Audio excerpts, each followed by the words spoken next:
what you're going to do is you are going to paint your propaganda poster on here. And I'm going to take you step by step with how to be able to do this. This is going to count for 10% of your final grade. And you're going to show it twice. You're going to show it to me as a work in progress when we come back from fall break. And then you're going to bring it to class for your final. You're going to do a final presentation, and you're going to present to me present it to your classmates completely finished.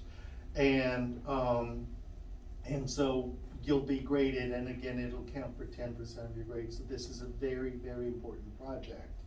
I'm going to put you on a fairly tight schedule, meaning that I'm going to give you till Monday to have your boards primed. And essentially, if you're on a tight schedule, you could probably have it primed today. Unfortunately, you can't do it in just one setting.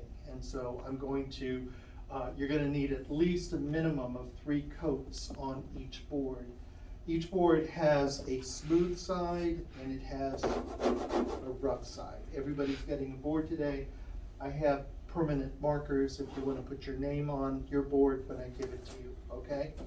So the first thing we're going to do is I want you to, and I've got all the materials you need here.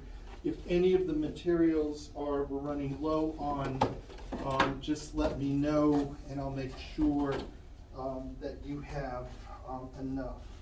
So the first thing I'm going to recommend that you do is glove up. I'm only going to use 1 glove, I don't need 2. And I've got a whole bunch of rags here for you to use. The first thing we're going to do is using mineral spirits. You are going to,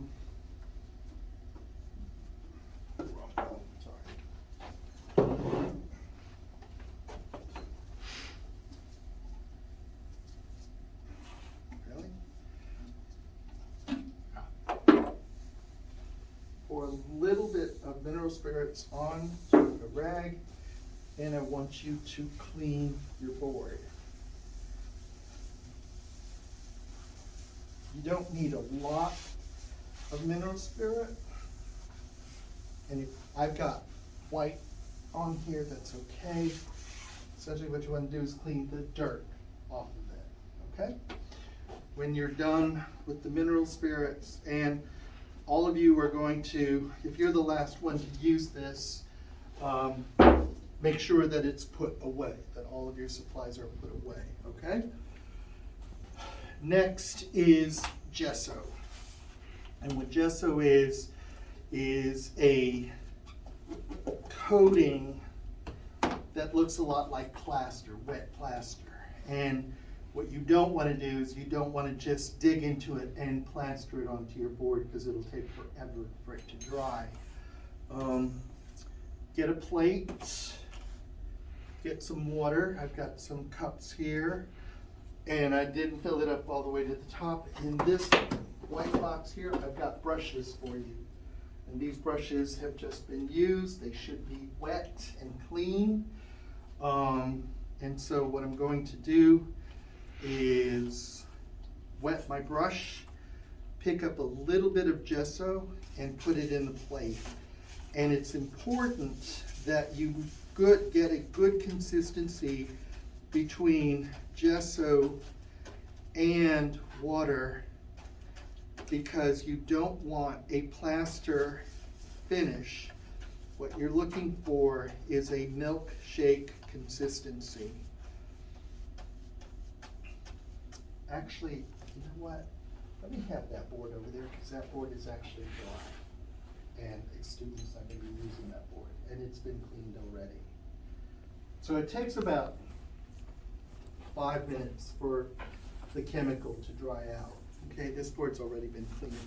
So when you don't want it watercolor-ish, and you don't want it too thick. So then what you're going to do is you're going to apply your first coat on your board in one direction. And you want to keep you want to be consistent in your application of it. And when you apply it, I don't want you to do small strokes, I want you to do broad strokes, all the way across from end to end, okay?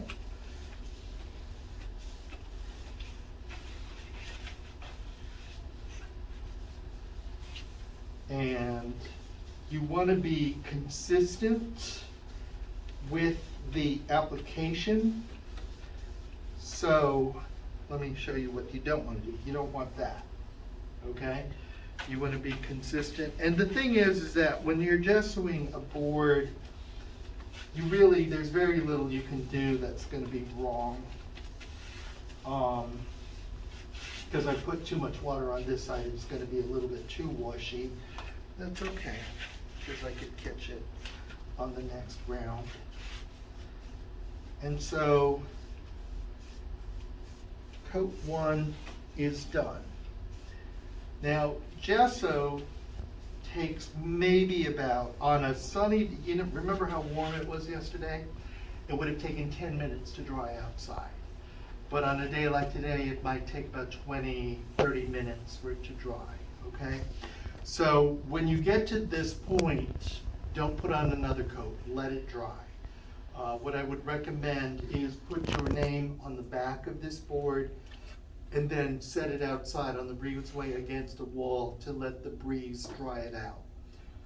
Then what I would do is, what I'm going to do next is I'm going to, when you get to this stage, make sure that if you're the only one working, that you've put all the materials away and they all go on this shelf. Don't leave anything out, including the cups and stuff, okay?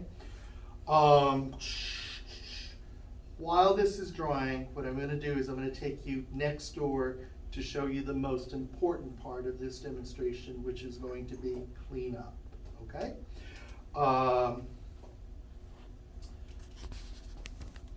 I would like for you to have, and so let me keep going. So when this is dry, you're going to turn your board and you're going to get another coat, get another base coat, and you're going to apply it this way.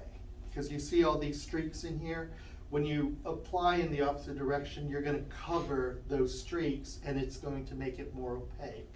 So the more gesso you put on, or the more coats you have, the whiter it's going to be, and you're going to be able to pencil draw on it very clear and clean, very clean like, okay?